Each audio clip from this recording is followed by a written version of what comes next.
Ando mal de la garganta, disculpen que no pueda estar tan animado. Una madre y su hija pequeña toman un atajo a casa, pero pronto descubren que fue una mala idea. Lo que estos monstruos no saben es que su víctima acababa de hacer un nuevo amigo. Un oficial veterano que tiene una manera muy particular de impartir justicia. La película nos sitúa en la ciudad estadounidense de Niagara Falls, donde el crimen abunda en cada callejón. La policía hace lo que puede para detener esta ola de crímenes y salvajismo, pero es imposible luchar contra un monstruo que no para de crecer. Al final del día, las personas de bien son las que se llevan la peor parte. Y esta historia es el ejemplo más crudo de ello. En la comisaría, cuando ya todos se han ido, un solo hombre se queda a seguir afinando su puntería en el campo de tiro. Se trata de John Drumore, un detective entrado en años y veterano de la Guerra del Golfo que todavía tiene pólvora en la sangre. Junto a su compañero, el detective Brin, John se encarga de vigilar el escondite de un dealer que podría llevarlos a un pez más gordo. Durante la espera, Brin le muestra emocionado el anillo con el que piensa pedirle matrimonio a su esposa, aunque el veterano no despega sus ojos de la casa. En cuanto el dealer sale en dirección a su furgoneta, John pisa el acelerador y trata de bloquearle el camino. Si bien el delincuente se zafa de esta, no llega demasiado lejos. Misión cumplida. O eso creían. Luego de acabar con el delincuente, John trata de mantener estable a Brin hasta la llegada de los paramédicos. Por desgracia, ya era demasiado tarde para él. Su esposa se quedará sin anillo y sin esposo. A raíz de este incidente, John recibe 30 días de baja por luto, aunque lo ve como una pérdida de tiempo debido al creciente crimen en la ciudad. En un intento de evadirse, acude a un bar en el que pronto se fija en una mujer que está bailando sola. El cantinero la señala como Tina Maguire, una mujer que tenía una vida de envidia hasta que su marido fue despedido y en poco tiempo contrajo cáncer.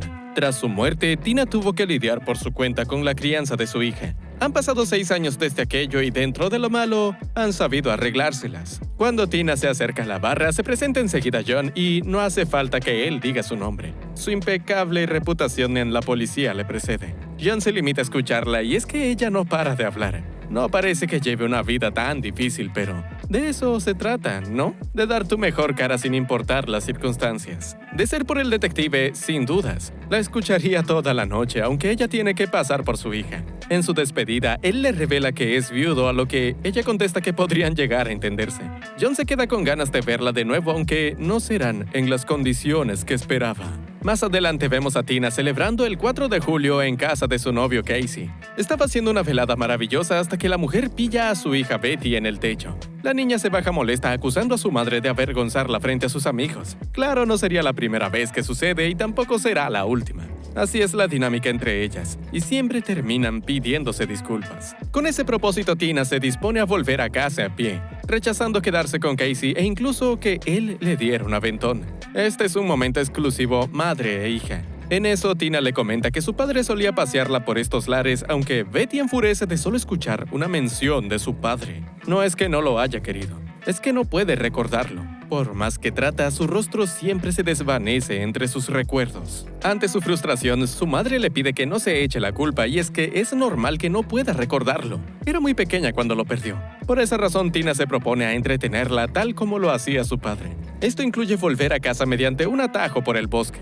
He visto suficientes películas para saber que esto es una mala idea. Al principio, Betty se muestra temerosa por tanta oscuridad, aunque su madre le recuerda que solían venir aquí con su padre. Alquilaban una canoa y se iban a ver las cataratas del Niágara. Era su plan preferido, aunque este no tendrá un final feliz. Betty tenía razón sobre este sitio. Hay más de un hombre en el bosque. Tina pronto reconoce a estos energúmenos como los babosos que la acosaban en secundaria. Por eso cree que esto no es más que una broma pesada, pero ellos no les permiten irse. Todo lo contrario, apenas ha comenzado. En el forcejeo, Betty consigue librarse de sus garras y se esconde en un rincón inaccesible del embarcadero. Los acosadores no le dan importancia porque al fin y al cabo estaban en busca de Tina. Ahora la tienen como querían. Desde su escondite, Betty tiene que ver cómo cada uno se turna con su madre. No hay nada que pueda hacer para defenderla. Para cuando habían terminado, Tina no es más que un cascarón vacío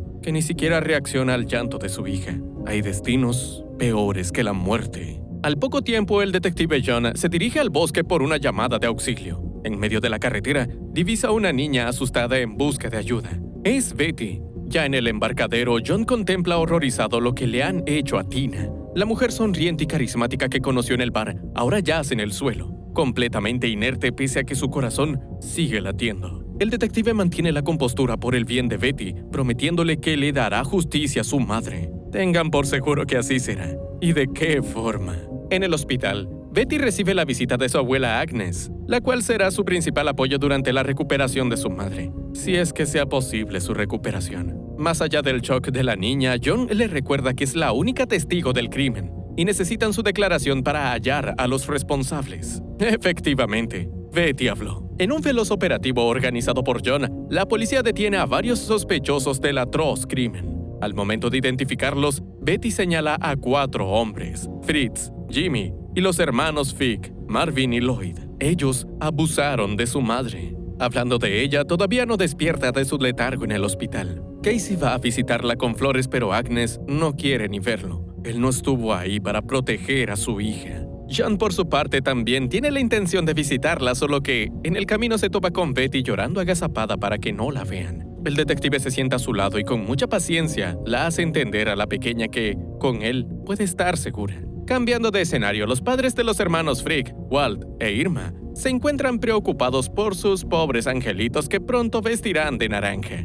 Bajo la creencia de que no cometieron tal crimen, acuden a un cura sin escrúpulos que les recomienda los servicios de un abogado con aún menos escrúpulos. J. Kirkpatrick, el susodicho, ha representado al mismísimo Vaticano en múltiples ocasiones y sabemos muy bien la corrupción que se oculta detrás del Vaticano. Claro, es bastante caro y los Frick no pueden permitírselo. Al menos es lo que Walt dice, porque Irma enseguida le ofrece su casa como pago. Ante las quejas de Walt, Kirkpatrick le deja claro que solo él puede mantener a sus hijos fuera de prisión y que no sufran los mismos abusos que esa pobre mujer. Al despertar, lo primero que dice Tina es que su hija tiene que bajar del techo. No puede acordarse de lo último que pasó, o no quiere hacerlo. Entre las cartas de apoyo que recibe, hay una de su nuevo amigo, John Drumore. Pese a su estado, Tina recibe el alta para volver a casa, aunque su madre insiste en cuidarla en su propia casa.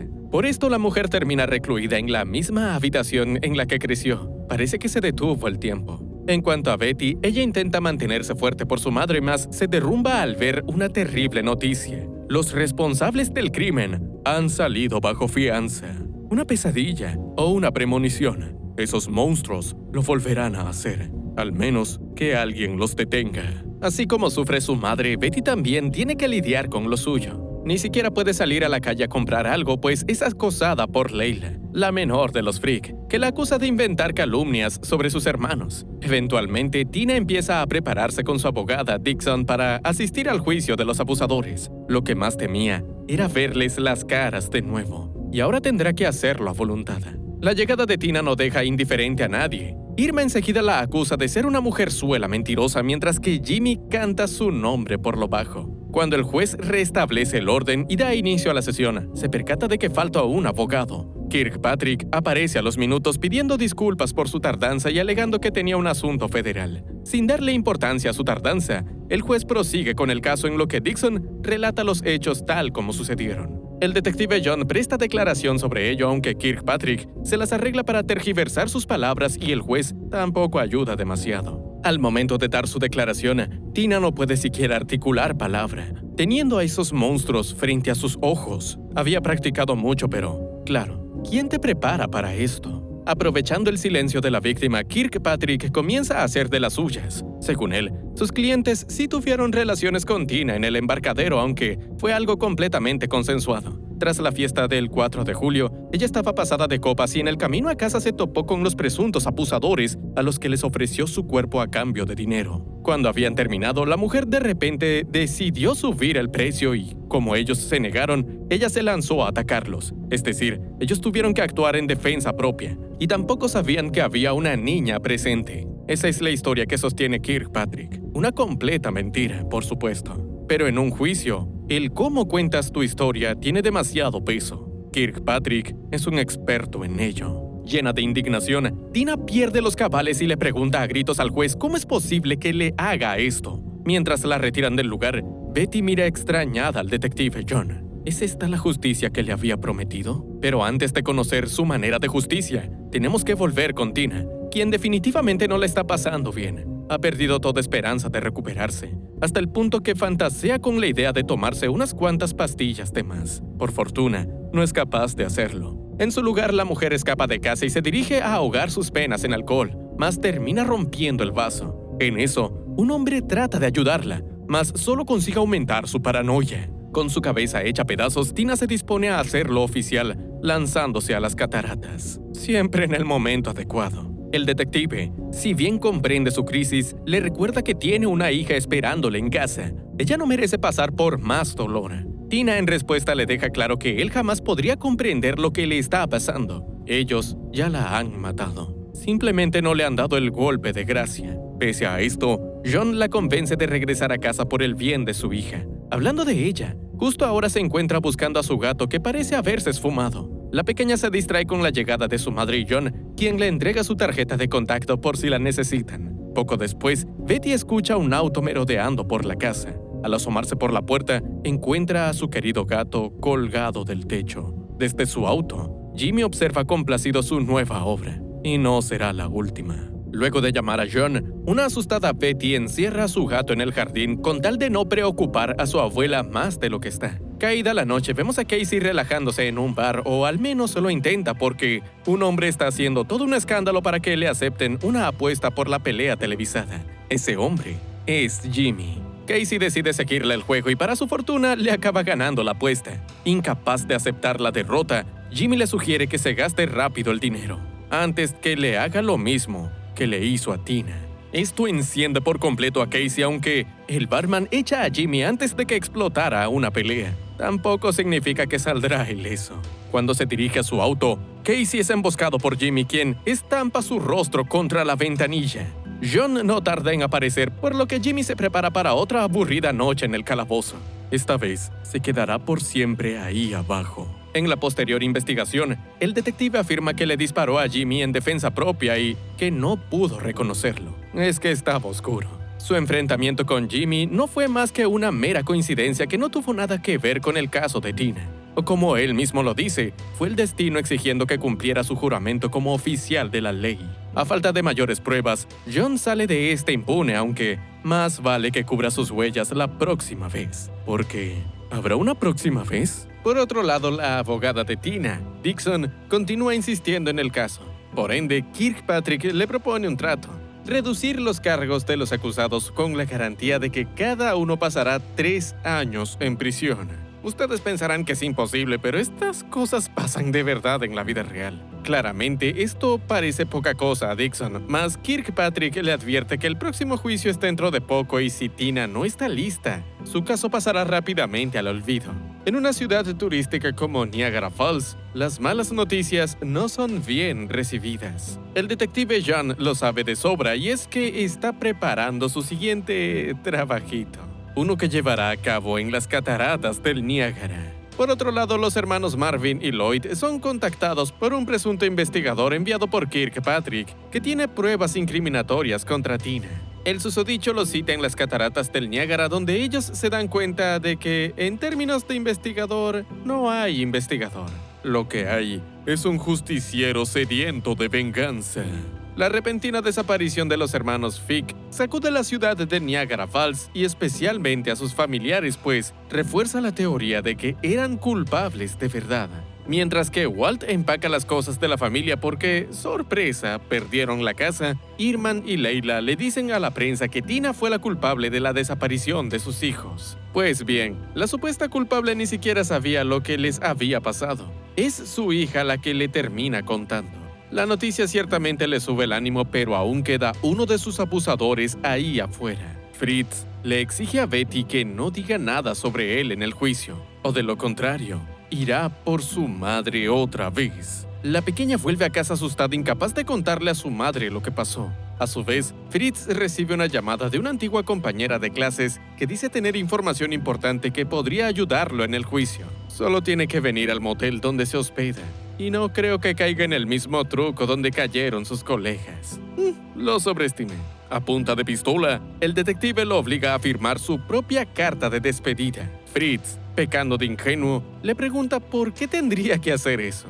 Exactamente por eso, Fritz. Al día siguiente, en la central de policía, el detective es informado de que el último de los acusados en el caso de Tina se autoeliminó anoche. Oh, vaya sorpresa.